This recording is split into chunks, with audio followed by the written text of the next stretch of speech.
Hi friends, Hindustan construction company यानी HCC को लेकर के एक बड़ा अपडेट आया है रेटिंग एजेंसीज की तरफ से।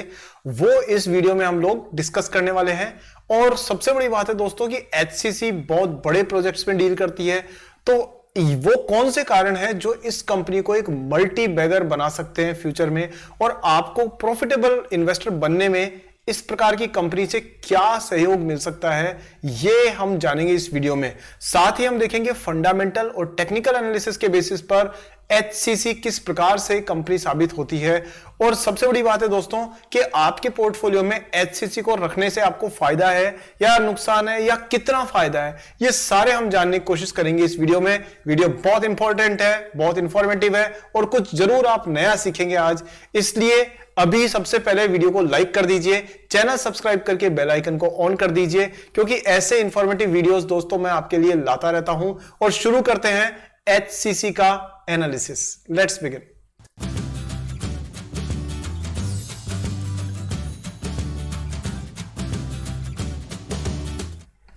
तो देखिए दोस्तों, सबसे पहले जो मैं आपके सामने शेयर करने जा रहा हूं वो तो ये शेयर करने जा रहा हूं, ये जो केयर रेटिंग्स है उनका अपडेट जो आया है वो आपके स्क्रीन पर आप देख सकते हो कि ये 6 अक्टूबर 2023 को एक रेटिंग अपडेट आया है जो केयर रेटिंग्स ने दिया है। और ये कह रहे हैं कि इन्होंने एचसीसी का यानी हिंदुस्तान कंस्ट्रक्शन कंपनी को रेटिंग बीबी स्टेबल कर दिया है, यानी बी स्टेबल। इसका मतलब होता है दोस्तों कि इन्होंने इसको नेगेटिव नहीं किया है। इस पर कंपनी पर डेट का प्रेशर है, लेकिन वो नेगेटिव कर सकते थे, पर कंपनी ने इसको स्टेबल रखा है। और उसका रीजन क्या दिया है ये पहले देख लेते हैं।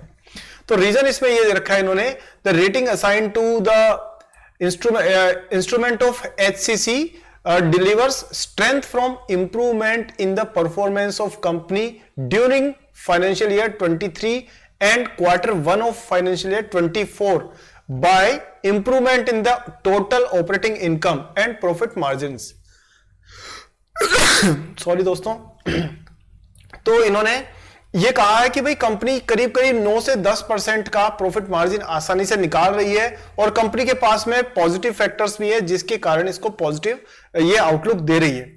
अब देखिए इसमें पॉजिटिव फैक्टर क्या क्या बता रही है। ये कह रही है कि improvement in liquidity profile, meaningful फ्रक्टिफिकेशन of varied plans, और वर्किंग कैपिटल फंड्स जो है वो इसके पास में है।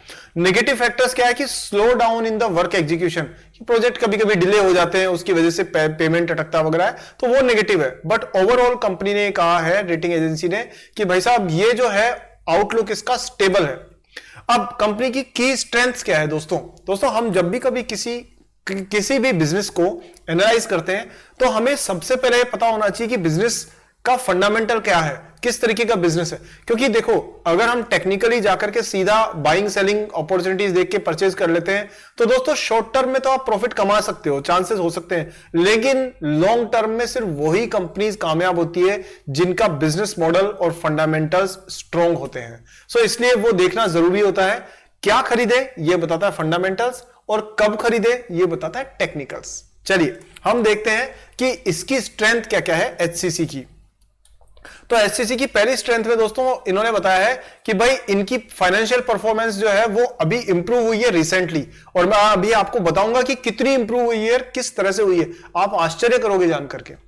नेक्स्ट जो है दोस्तों इन्होंने नेक्स्ट कहा है कि इनकी restructuring of debt with repayment once in a year. तो इन्होंने अपना जो डेट जो था, जो कर्जा जो था, उसकी रीस्ट्रक्चरिंग करवा ली है, जिससे क्या होता है, जिससे कि इनको साल में सिर्फ एक ही बार पेमेंट करना पड़ेगा डेट का।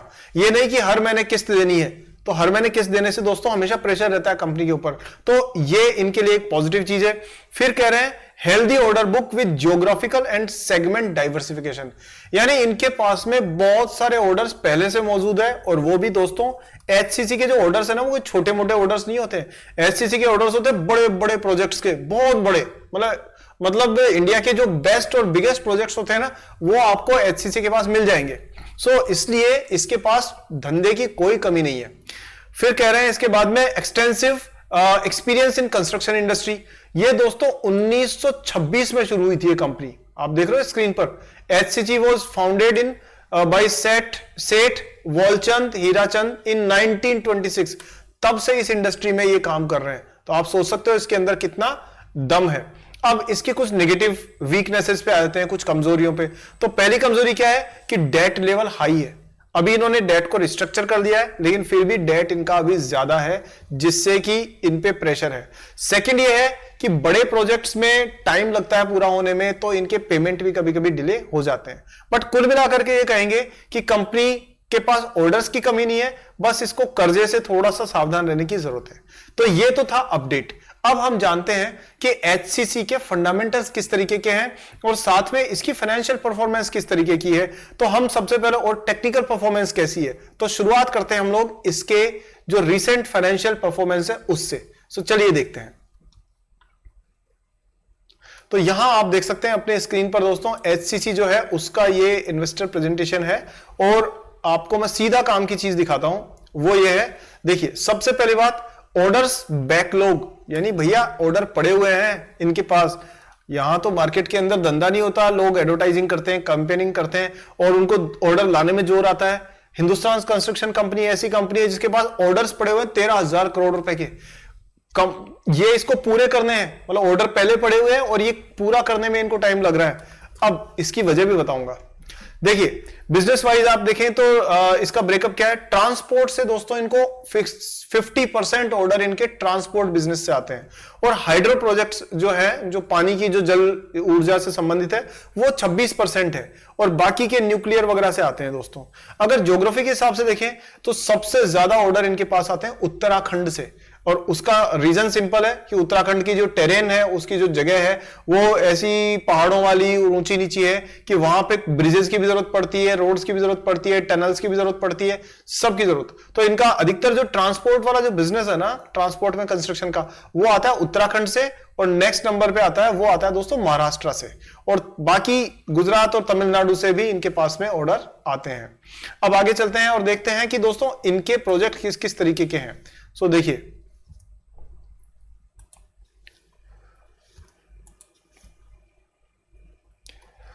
ये देखिए, ये कह रहे हैं सबसे पहले तो कि कंसोलिडेटेड ग्रुप रेवेन्यू जो है वो 2500 करोड़ हो गया है, पहले कितना था 2200 करोड़। तो सीधा सीधा ये परफॉर्मेंसेस में इंप्रूव होती हुई नजर आ रही है। कंसोलिडेटेड प्रॉफिट एट 52.7 करोड़, ये है। पहले लास्ट ईयर कितना था, लॉस था इसका 280 करोड़ का, और अभी प्रॉफिट कितना हो गया दोस्तों यहां पर 52 करोड़। और मैं आपको दिखाऊं ये कि ये चीज जो है आपको यहां पर दिखेगी, जो हमने रेटिंग एजेंसी की बात की थी उसमें आप ये देखिए कि ये फाइनेंशियल परफॉर्मेंस है, और आप ये देख सकते हो कि दोस्तों पिछले साल तक इनको लॉस था। देखो ऑपरेटिंग इनकम तो लगभग 4200 करोड़ से 4600 करोड़ 4700 करोड़ तक पहुंच गई थी, लेकिन प्रॉफिट आफ्टर टैक्स पहले कितना था 153 करोड़ का लॉस, और इस बार क्या हो गया दोस्तों 253 करोड़ का प्रॉफिट। तो ये टर्न अराउंड स्टोरी है। आप जानते हैं ना दोस्तों, टर्न अराउंड स्टोरीज क्या होती है, वो कंपनीज जो कि बुरे हालात से अच्छे हालात की तरफ जाती है, मतलब जो जीरो से हीरो की तरफ जाती है, वो कंपनीज। तो इस कंपनी में भी आपने देखा कि कहां तो इसका लॉस हो रहा था पिछले साल, और इस साल इसने उसको प्रॉफिट में कन्वर्ट करके अपनी एक पॉजिटिव जर्नी शुरू कर दी है। तो इस तरीके की कंपनीज हमेशा आगे जाकर के मल्टीबैगर बनने की संभावना दिखाती है दोस्तों। अब हम आगे बात करते हैं इसके बाकी के नंबर्स पे। यहां आप बाकी के नंबर्स देख सकते हो कि मार्जिन जो है 12.6%, जो पहले 10.4 था उससे ज्यादा है। तो इस तरह से इसने कंपनी ने ओवरऑल ऑपरेशन परफॉर्मेंस दिखाई है। और अब देखो दोस्तों, ये इनके प्रोजेक्ट्स हैं।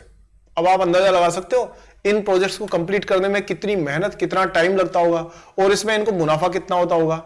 ये प्रोजेक्ट्स है दोस्तों, ये देखिए, ये एक और प्रोजेक्ट है क्रॉस पैसेजेस, और ये प्रोजेक्ट्स देखिए कितना सारे इनके, ये इलेक्ट्रोमैकेनिकल वर्क वगैरह है पावर हाउस के, और ये टनल्स वगैरह है।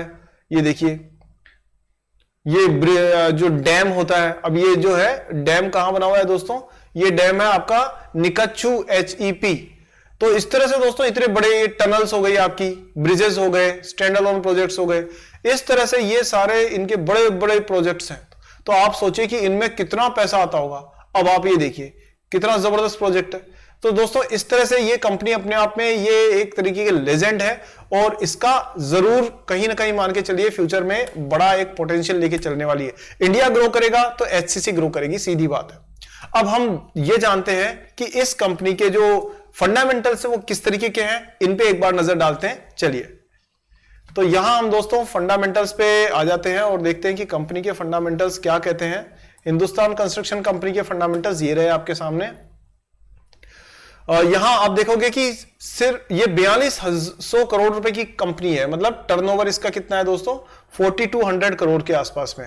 और उसके हिसाब से आप देखो तो 27 रुपए 80 पैसे का स्टॉक है। मतलब आप जब देखोगे तो प्राइस कम ज्यादा हो ही जाएगी ऑब्वियसली, बट 30 रुपए से कम का स्टॉक है लगभग, और 4200 करोड़ रुपए की मार्केट कैप है। डिविडेंड कंपनी देती नहीं है, वो एक थोड़ा सा ठीक नहीं है। Return on equity capital employed 16-17% है। बाकी नंबर्स आप देख सकते हो। सेल्स ग्रोथ थोड़ी सी स्टेबल है क्योंकि इनके पास पहले से बैकलॉग ऑर्डर है, वो ही पूरे कर दें तो बहुत बड़ी बात है। और प्रॉफिट इनका 6.7% के हिसाब से ग्रो किया है। पायस की स्कोर के हिसाब से ठीक है कंपनी, और मैं ओवरऑल अगर आपको कहूं तो इंडस्ट्री पी 31 का है। और इस हिसाब से कंपनी का अगर अब देखा जाए तो ग्राहम नंबर तो खैर इसमें है नहीं, सेल्स 10,000 करोड़ की है, तो मैं कहूंगा कंपनी फेयरली वैल्यूड है। बस चैलेंज इनका डेट का है, वो इनको ठीक करना पड़ेगा। कंपनी के अगर आप कंपटीशन देखो तो आप देखो मैक्रोटेक डेवलपर्स, रेल विकास, एनसीसी, इन सब पे दोस्तों अलग से एक वीडियो आपको मैंने बना के दिया है इनको कंपेयर करते हुए, वो आप जरूर देख सकते हैं, प्लेलिस्ट में मिल जाएगा, बेस्ट कंस्ट्रक्शन कंपनीज का वीडियो। और इसी में हिंदुस्तान कंस्ट्रक्शन सबसे लास्ट में आती है 4200 करोड़ के साथ में। सो ये तो दोस्तों इसका एनालिसिस रहा कुल मिला के। अगर आप बिजनेस के हिसाब से देखो तो आप ये देखेंगे कि अरे ओहो, सेल्स तो 8,000 करोड़ से बड़ी नहीं है, तो जो मैं ऊपर कह रहा था वही हो रहा है। 8,000-9,000 करोड़ रुपए की सेल है 10 साल से दोस्तों। अब आप बताओ, एक बनिए की दुकान है जिसकी 10 साल पहले भी उतनी महीने की साल भर की सेल थी जितनी अभी भी साल भर की सेल है, तो उसमें और हिंदुस्तान कंस्ट्रक्शन कंपनी में सेल्स को लेकर के कोई डिफरेंस नहीं है, ये लगभग एक सी है। पर इनको ऑर्डर लाने की जरूरत नहीं पड़ती, इनके पास ऑर्डर पहले से होते हैं, उनको पूरा करने में इनको जोर आता है या उनको मेहनत करनी पड़ती है। ये इस कंपनी का चैलेंज है। सो इसलिए सेल्स दोस्तों आपको ग्रोथ होती हुई नजर नहीं आ रही है। लेकिन अगर आप प्रॉफिट में देखोगे तो प्रॉफिट में आपको साफ तौर पे एक पॉजिटिव वो दिखेगा। कहां तो ये लॉस में चल रहे थे, ये 900 करोड़ 1,000 करोड़ रुपए का भी लॉस था कभी इनको, और अब रिसेंटली इनको 304 करोड़ रुपए का प्रॉफिट इन्होंने शो किया है। सो ये एक तरह से ओवरऑल अच्छा आउटलुक दिखा रहे हैं। बाकी कैश कन्वर्जन साइकिल की बात करें दोस्तों तो आप ये देखो, इन्होंने 629 दिन में इनका पैसा आता था, फिर 1300 दिन में आता था, और अब इसको इन्होंने कम करके 70 डेज से भी इसके आसपास में लेके आ गए। तो दोस्तों ये चीज का बड़ा फर्क पड़ता है दोस्तों कि अगर कंपनी का पैसा टाइम पर आ जाता है तो इसका मतलब दोस्तों ये है कि जितना जल्दी पैसा आएगा वो बिजनेस में दोबारा री इन्वेस्ट करेंगे, नए प्रोजेक्ट्स पूरे करेंगे। अब आप ये थोड़ा सा एक बार समझ के देखिए कि मान लीजिए 1,000 दिन में पैसा आता है, इसका मतलब 3 साल के पीरियड के बाद में पैसा आ रहा है। तो आज इन्होंने एक ब्रिज बनाया और ब्रिज बनाने के 3 साल बाद तक इनके पास पैसा नहीं आया, तो दोस्तों कंपनी के रॉ मटेरियल का खर्चा, स्टाफ का, सैलरीज का, बिजली का, नल का, मशीनरी का, मेंटेनेंस का, ये खर्चा निकाल कहां से पाएंगे ये, इसलिए कंपनी को प्रॉब्लम आ रही थी। पर अभी इन्होंने इंप्रूव किया है कि उसको कम करके 72 डेज के आसपास लेके आ गए। इसका मतलब अब जो ये पैसा बिजनेस में लगाते हैं किसी प्रोजेक्ट में, तो 72 दिन में इनका पैसा आना शुरू हो जाता है। तो ये एक ऑपरेशनल एफिशिएंसी में इंप्रूवमेंट को शो करता है। आगे चलते हैं और देखते हैं टेक्निकल्स किस तरीके के हैं दोस्तों इस कंपनी के, उन पे एक बार नजर डालते हैं। टेक्निकल एनालिसिस, और याद रखो हमेशा दोस्तों फंडामेंटल एनालिसिस बताता है कि बिजनेस कैसा है, टेक्निकल एनालिसिस बताता है कि बिजनेस में कब प्रवेश करना चाहिए, कब उससे बाहर निकलना चाहिए। ये कभी मत भूलना, आप बिना बिजनेस मॉडल देखे हुए टेक्निकल एनालिसिस करोगे तो मात खाओगे, और अगर आपने सिर्फ टेक्निकल एनालिसिस, सिर्फ फंडामेंटल एनालिसिस किया और गलत टाइम पे एंटर कर गए तो भी मात खाने के चांस होते हैं। दोनों का बैलेंस जरूरी है। तो अब हम जानते हैं टेक्निकल एनालिसिस एचसीसी का किस प्रकार का है। सो ये आपके स्क्रीन पर मैं लेकर के आ रहा हूं एचसीसी का चार्ट। ये दोस्तों चार्ट है और आप यहां स्पष्ट तौर पे देख सकते हो कि ये मंथली है। मैं एक बार डेली चार्ट ओपन कर देता हूं आपको ताकि बेहतर समझा सकूं। यहां देखिए दोस्तों, ये एक चैनल बनाता हुआ चल रहा है कंटिन्यूअसली। अगर आप ध्यान दें तो ये एक कंटिन्यूअस ट्रेंड है, जिस ट्रेंड में ये आपको एचसीसी चलती हुई नजर आ रही है। देखिए ये ट्रेंड कंटिन्यूअसली यहां से यहां तक चल रहा है, और सबसे बड़ी बात है कि दोस्तों ये प्राइस चैनल के अंदर ही ये चल रहा है। ये देखिए, और ये कब से चल रहा है, ये चल रहा है 2020 से, और उससे भी पहले से मान लो आप 2020 से कंटिन्यूअसली दोस्तों ये इसका सपोर्ट लेवल हुआ करता था, नीचे वाला, ऊपर वाला इसका रेजिस्टेंस लेवल हुआ करता था। ये आप देखिए, ये हमेशा सिर्फ ट्रेडर्स इसी जोन में काम कर रहे थे कि ये सेल यहां पहुंचते ही और लोगों को लगता था कि ये तो सस्ता हो गया, खरीदो खरीदो खरीदो, और परचेज करते करते यहां पहुंचते ही कुछ लोगों को लगता था भैया ये तो महंगा हो गया, बेचो बेचो बेचो बेचो। तो ये सिर्फ ट्रेडर्स के हाथ में था ये काम, इन्वेस्टर्स इसमें बहुत कम थे। लेकिन आपने रिसेंटली नोट किया हो तो यहां इसने एक ब्रेकआउट दिया है और ब्रेकआउट देके स्टे किया है इसके ऊपर। दैट मींस कि ये अप ट्रेंड की एक शुरुआत है। तो ये 27 रुपए 80 पैसे पे स्टे किया है और 30 रुपए के आसपास में स्टे कर रहा है। दोस्तों आने वाले टाइम में अगर ये इससे ऊपर बढ़ता है तो आप मान करके चलिए आपको 60 रुपए के स्तर देखने को मिल सकते हैं मीडियम टर्म में, और लॉन्ग टर्म में इससे ज्यादा भी जाने के चांसेस हैं। इससे नीचे आने के चांसेस थोड़े कम हैं, पर नीचे अगर आता है तो करीब करीब 20 रुपए के आसपास में ये वापस से बाउंस करने के चांसेस हैं। तो आप इसमें 20 के आसपास में अगर आता है तो आपके पास में एक अपॉर्चुनिटी बनती है। सो दोस्तों ये चीजें अगर हम इसके मंथली चार्ट्स पे डालें नजर, लेकिन उससे पहले एक बार देख लूं कि ये देखिए, आपको ये दिखा दूं कि ये यहां पर साफ तौर पे MACD की इंडिकेटर जो है इसको पॉजिटिव आउटलुक दे रहा है और RSI भी पॉजिटिव है और वॉल्यूम बड़ी तेजी से बढ़ रहा है। तीनों चीजें मिलाकर के कह रही है कि भैया ये जो स्टॉक है वो अप ट्रेंड में है, यानी ये ट्रेंड ऊपर की तरफ चलता रहने के चांसेस ज्यादा है। और एक चीज और आप ध्यान रखिए कि यहां पर मूविंग एवरेजेस ने क्रॉस किया है, फिर से मूविंग एवरेजेस ने क्रॉस किया है, तो साफ तौर पर हाईज बनाते हुए ये शेयर ऊपर की तरफ जा रहा है। तो एक बाइंग अपॉर्चुनिटी मैं कहूंगा कि 30 रुपए के आसपास में बन सकती है।